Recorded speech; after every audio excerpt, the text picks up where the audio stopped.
It's one of civilization's oldest problems. But is it time to rethink the way we solve it? This young engineer says we're overlooking a potential gold mine because there are untapped resources in, yes, human waste. As long as there are humans around, there will be waste. And rather than flushing value down the toilet, if we can just extract it out, now we've done what people kind of jokingly call modern alchemy. We've taken a waste product and turned it into something valuable.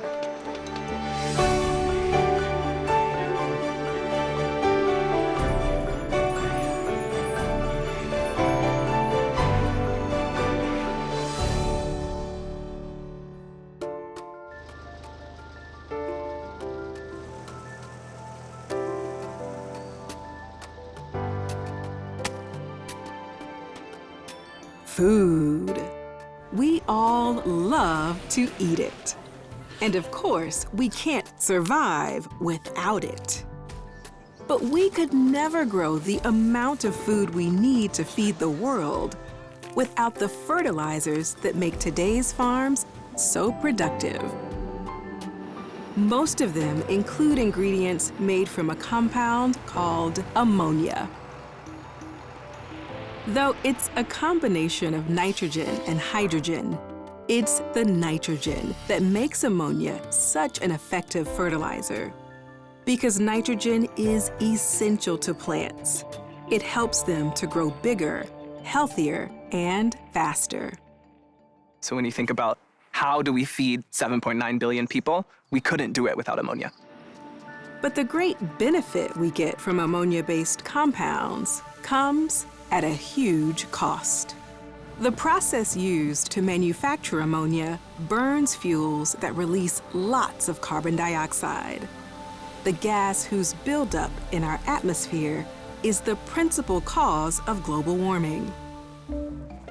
So Will Tarpeh, a chemical engineer at Stanford University, is developing a new climate-friendly way of making ammonia. If we want to sustain the environment while feeding humankind and increasing quality of life, we need other options. And that's where alternatives to conventional ammonia production start. Will is one of many scientists today hoping to take advantage of a surprising fact. There's a whole lot of valuable stuff, including ammonia, in what we flush down the toilet. Hey, we have this untapped resource, wastewater, that can give us 30, 40 million tons of ammonia in a year. Why are we letting this go down the drain? Scientists have long known that urine contains ammonia. The challenge facing Will was how to extract it. As you can imagine, there's a lot of other things in urine besides ammonia. And so our job is to get really, really selective. And by that I mean, if there are 100 types of things in urine, we're trying to get just one out. That type of challenge means designing membranes that let ammonia through, but don't let other things through. And so now we've got our membrane that's ready to go in between these two parts. In order to separate urine's various components, Will developed a method he calls electrochemical stripping. It's a high-tech version of what we do when we sort bottles and cans. If you have to sort your recycling, you say that's plastic, that's glass, that's metal, that's paper. And you do it by what it looks like, what it feels like, that type of thing. We do the same thing, but for molecules. To sort them, Will designed a device with 3 chambers, separated by membranes. The first one allows only the positively charged molecules to pass through. The second membrane allows only the gas molecules to pass through. And that leaves only ammonia. Using this process, Will could recover more than 90% of the ammonia in urine. It was an exciting new technique in chemical engineering. Electrochemical stripping put Will in the spotlight, and he was only 27 years old. But in the lab, Will and his team could only extract ammonia from a few liters of urine at a time. Nowhere near the scale they'd need to convince a town or a city to give the method a try. Fortunately, Will could run larger tests at Stanford's Codiga Center, a research facility where wastewater is diverted into pipes that are easy to tap into. What Codiga allows us to do is get to the scale where people who work at large scales just start to get interested enough. So it's taking it up from the lab at tens of liters to maybe hundreds or thousands of liters, so that someone who's at millions of liters can think, oh yeah, okay, I can see how that would work in my treatment plant. Will is now working on ways to make ammonia not just for fertilizer, but also for ammonia-based cleaners. My goal is to make recognizable chemical products and have people say, oh, they're also from wastewater. I want our science of separation to be that good. If I put them side by side, you wouldn't be able to tell the difference.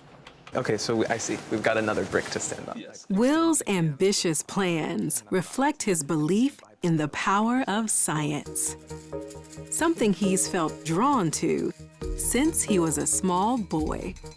I was an incessantly curious kid. My mom likes to tell stories that my favorite question was why. I was born in Abidjan, Ivory Coast, on the west coast of Africa. My dad is Liberian, and my mom is Black American. And then we moved to Connecticut, where I grew up for the first 5 or so years of my life, and then really grew up in Alexandria, Virginia. Despite Will's American upbringing, he still feels a strong connection to the continent where he was born.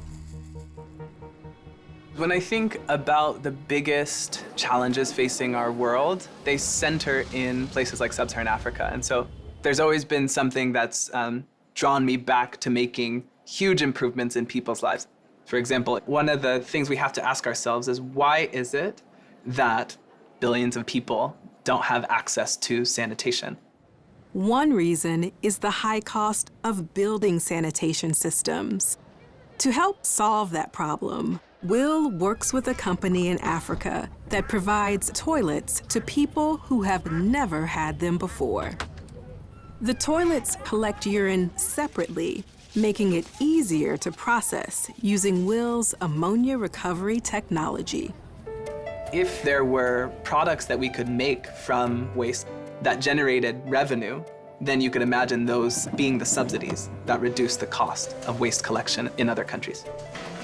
Bringing people better sanitation and finding better ways to feed a hungry world.